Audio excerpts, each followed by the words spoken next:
Yang jadi pertanyaan saya kan, di sini Komisi 11 rapatnya dengan Menteri Keuangan berapa ratus hari dalam setahun. Kenapa tidak pernah mempertanyakan itu? Kita menghadapi sebuah tekanan desain ekonomi kita saat ini, Pak. Kita menghadapi constraint mengenai pertumbuhan kita yang stagnan di 5%. Orang selalu membandingkan dengan Vietnam, walaupun itu sizing ekonomi dan sebagainya, dengan rasionalisasi yang kemudian kita mengatakan, oh kita nggak bisa dibandingkan dengan Vietnam. Tapi di tetangga kita, Vietnam bisa lebih dari 5, Filipina bisa lebih dari 5. Terus kemudian isu di luar isu surat utang, menutup defisit itu, kita ada isu yang tidak kalah pentingnya, kenapa tingkat suku bunga negara selevel Indonesia, itu tingkat suku bunganya masih di kisaran 6-7%. Dan itu kan memberikan tekanan di ruang fiskal yang tersendiri terhadap biaya bunga. Kita harus spending hampir 800 triliun untuk membiayai bunga kita yang jatuh tempo di tahun berjalan. Jadi dampak kebijakan moneter amat signifikan di perekonomian. Tahun 1997, 98, 97 kita melakukan kesalahan yang fatal. Pada waktu itu BI menaikkan bunga sampai 60% lebih karena untuk menjaga rupiah. Semua berpikir kita melakukan kebijakan uang ketat. Ya kan? Wah, bunga tinggi perusahaan mana ada yang pinjam. Tapi kalau kita lihat di belakangnya apa yang terjadi? Kita mencetak uang, base money itu tumbuhnya 100%. Jadi kebijakannya kacau balau. Mau apa? Mau ketat atau mau longgar? Kalau kita melakukan kebijakan kacau, yang keluar adalah setan-setannya dari kebijakan itu. Bunga yang tinggi menghancurkan real sektor, uang yang banyak dipakai untuk menyerang nilai tukar rupiah kita. Jadi kita membiayai kehancuran ekonomi kita pada waktu itu tanpa sadar. Ini bukan karena yang ekonom-ekonom yang dulu bodoh atau gimana, tapi memang kita belum pernah mengalami keadaan seperti itu. Jadi kita belum tahu nyata seperti apa. Dan saya simpulkan kesalahan kita di situ. Jadi pada waktu 2008 ada global financial meltdown, kebijakan kita ubah. Saya bisik-bisik sedikit lah ke think tanknya SBY. Waktu itu mau jatuh ekonominya, ekspansi fiskal di tahun 2009, dan suku bunga diturunkan di bulan Desember 2008 ketika rupiah sedang melemah. Jadi hitungan saya lagi nih, kalau kita menjaga nilai tukar dan lain-lain, ciptakan pertumbuhan ekonomi. Kalau mau ciptakan pertumbuhan ekonomi, jaga kondisi likuiditas di sistem perekonomian. Itu yang terjadi. Saya pikir dengan edukasi tahun 2008-2009 itu, semua orang sudah mengerti kan banyak ekonomi yang lihat. Rupanya lupa terus kita. Kita tuh cepat lupa, makanya ada siklus bisnis ekonomi naik, ekonomi naik, ekonomi turun, sepertinya setiap 7 tahun kita lupa. Untung saya masih ingat sedikit-sedikit. 2015 ketika Pak Jokowi ngambil pemerintahan, kondisinya sama. Kebijakan sedang ketat. Saya pindah ke KSP untuk memberi masukan langsung pada waktu itu supaya kebijakannya dirubah. Dan itu kebijakannya dirubah dan kita selamat. Itu jadi pembalikan ekonomi Indonesia bukan terjadi otomatis. Semua karena intervensi kebijakan. Kebetulan Pak Jokowi cukup cepat mengambil langkah. 2020-2021 sama. Pada waktu COVID, semua nyalahin COVID akan menghancurkan ekonomi Indonesia katanya. Bank-bank mulai hampir berguguran. Saya waktu sedang di maritim, asik mancing lah. Saya pikir ngapain mikirin ekonomi lagi, udah pada jago di perekonomian kan. Tapi setelah kita lihat, base money pertumbuhannya berapa di situ? Di bulan Maret 2000, pertumbuhannya minus 15,3%. Minus, artinya ekonomi sedang dicekek padahal bunganya diturunkan. Ini salah kebijakan kita lagi.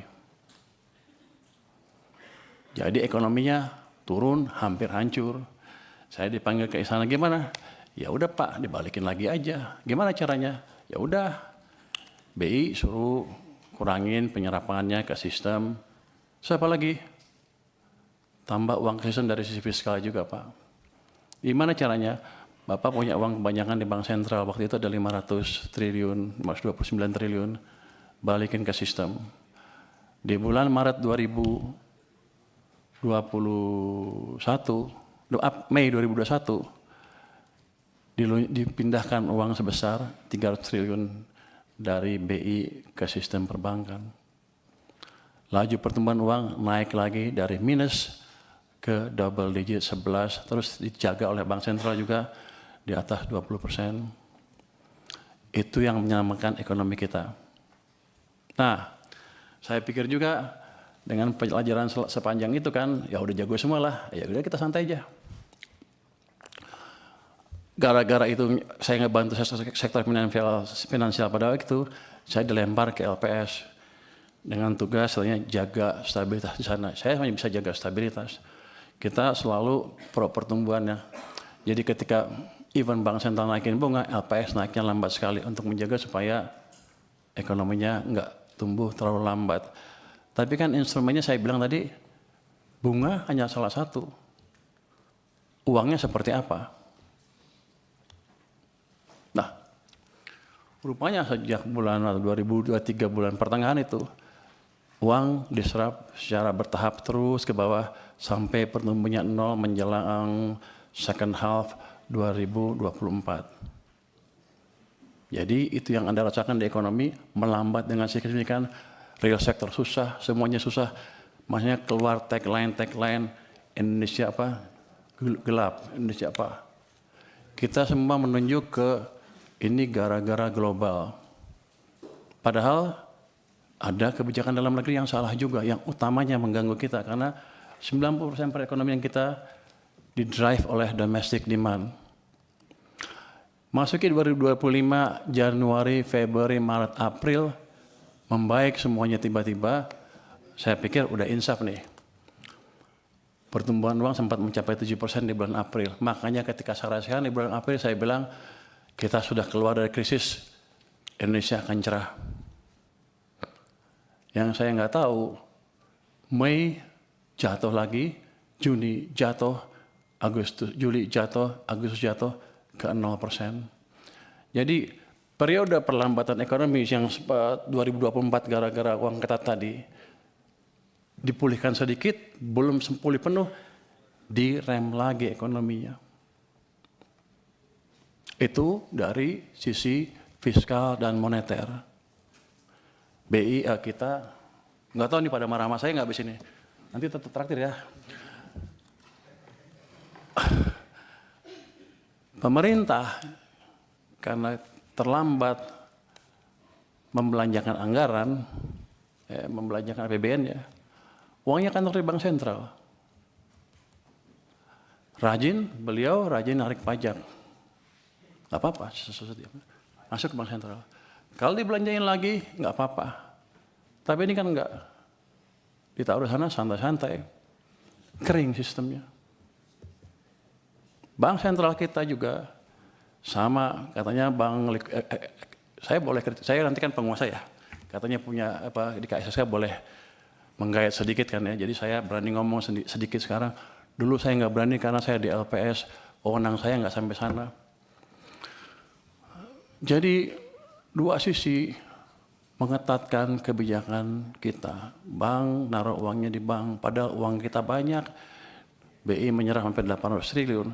Pemerintah pada satu titik sampai 500 triliun sampai lebih di Bank Sentral. Sistem kekeringan. Yang Bapak-Bapak rasakan adalah yang kemarin demo itu karena tekanan berkepanjangan di ekonomi karena kesalahan kebijakan fiskal dan moneter sendiri yang sebetulnya kita kuasain. Yang jadi pertanyaan saya kan, di sini Komisi 11 rapatnya dengan Menteri Keuangan berapa ratus hari dalam setahun. Kenapa tidak pernah mempertanyakan itu?